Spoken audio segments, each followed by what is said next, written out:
wanted to do something a little bit different. We actually tied the watches onto the wheel or the tire of a Chevy Silverado. So instead of actually putting the watches on the ground, I wanted to see what effect it would have actually tying the watches onto the tire.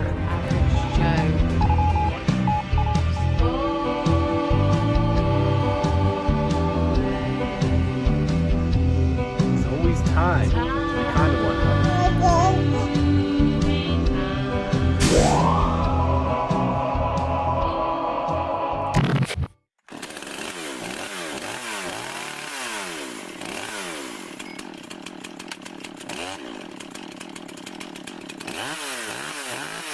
Hello everyone, welcome to Average Joe Watch Reviews, where we do more than just reviews. We have a fun episode for you today, and this is all because of Christopher Johnson, a subscriber of mine. We actually became friends through a video, the 5 reasons why the Casio F91 is better than the G-Shock. And here's the comment that he wrote in my comment section. Now, we actually went back and forth a little bit here, and I think he made a valid point. So I asked, I was like, well, do you have a Casio G-Shock to donate? Well, ironically, he put his money where his mouth was, and he sent me out a G-Shock. So this video is going to feature Christopher Johnson's G-Shock so that we can see once and for all and pit it up against the Casio F91. So, if you're not yet subscribed to the channel, please subscribe and also click a like. That is the most charitable way to help support the channel. So, let's dive into the torture tests and see if the F91 maintains its crown for the toughest watch on the Average Joe Watch Reviews YouTube channel. Oh yeah. Alright, so we actually went through some of the same tests that I did in the episode that I shot, the 5 reasons why the Casio F91. I'm actually going to put that in the card above. Also, I did a 5-mini-series on the Casio F91, and I made an entire story, and I had a whole cast of different people, including a couple of YouTubers, and it was a lot of fun. My family was involved, and I'm going to put at least one of those episodes in the card above. So definitely check that out. So the first test that I wanted to try out on the Casio G-Shock was the freeze test. So I went ahead and I put it into the freezer, and well, let's just run that footage.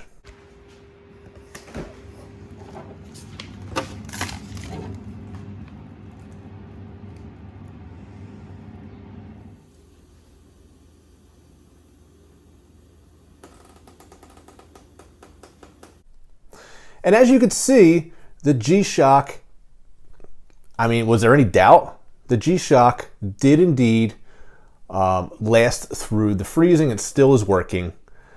Just like the F91 did in my previous test. So the next test that we did was we took the block of ice and we put it into a boiling pot of water. And I'm going to show you guys a time lapse here. And actually what I would like to do is do a side by side and show you the results of each test.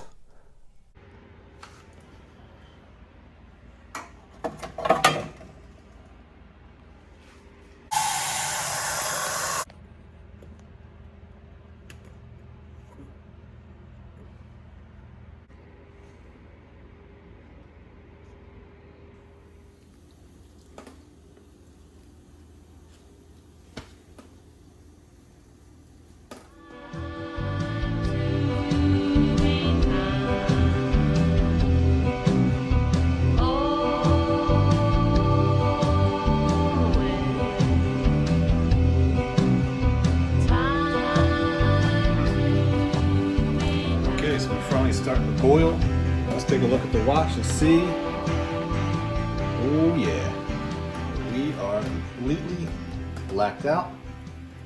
But as you know from, it's really hot.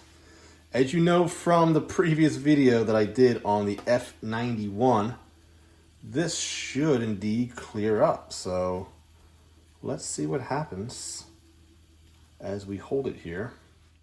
Okay, so I just put it in the freezer just for about a minute now, and you can see it's starting to clear up before our eyes. Will it get back to functioning is the question. Let's see what happens, because right now we got a bunch of just 8s on the screen. Will it get back to functioning? Okay, so after like another minute in the freezer of cooling it down, we can see that we are almost back to functioning. You can still at least see the time now. But yeah, we're almost back to normal. So not surprising that it passed this test, since the F91 passed that with flying colors. So on to the next test. And as you can see, the G-Shock, just like the F91, did eventually clear up. Because it has the LCD screen, it actually boils within the watch and it turns it entirely black. But if you let it cool down, and I didn't know this when I did the F91, I actually thought that I killed the watch immediately. And it would have been basically a 1-episode series for the Casio Chronicles.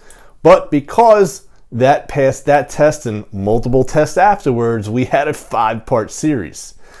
So I took the G-Shock, and again, I repeated another test that we did with the F91. We put it into the washing machine, and that obviously lasted through the entire cycle. No problem whatsoever. Then I put it into the dryer. Again, just like the F91, it passed with flying colors. So then I had to go over to my buddy Joey Bible's house, just like we did in the Casio Chronicles. And what we were going to do is we were going to run it over with a bike and a truck. So as you can see footage here, I actually laid down both the G-Shock and the F91, and I ran it over with my bike. So I ran it over quite a few times just to give you guys the effect and cinematic experience for you guys. And as you can see, that both watches did survive the running over of were with the bicycle. So we wanted to do something a little bit different. This test here that we did, we actually tied the watches onto the wheel or the tire of a Chevy Silverado. And you guys know these are heavy trucks. So instead of actually putting the watches on the ground, I wanted to see what effect it would have actually tying the watches onto the tire. And again, for cinematic, thrilling purposes, I thought it would actually really, and again, I didn't want to do the same exact thing because up until now, we're basically doing the same stuff. So I wanted to do something a little bit different.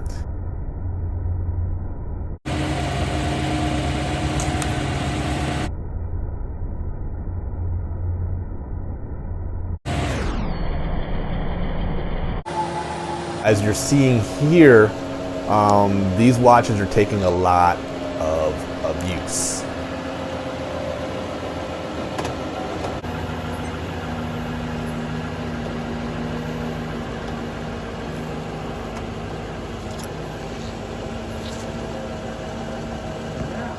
So after that, as you can see, it's definitely beat up, but it's still running, and that's what we're looking at here.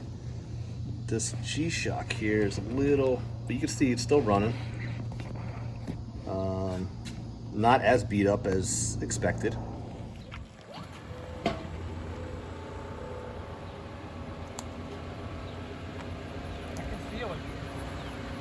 feel the bumps? Now, unfortunately, both watches were damaged pretty severely. The G-Shock. The G-Shock didn't make it, and yet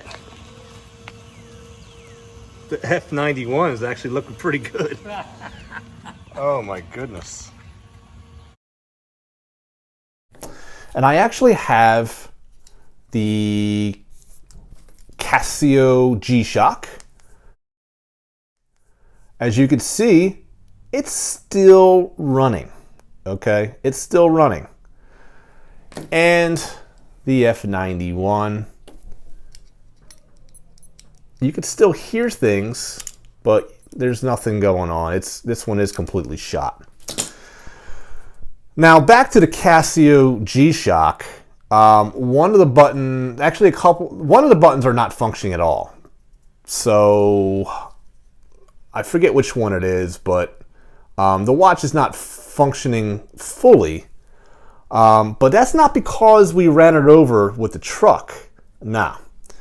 I actually took this watch one step further and I said, okay, the entire front face, or the glass, the crystal here, is shattered. Is the watch still waterproof, water resistant? Well, let's take a look.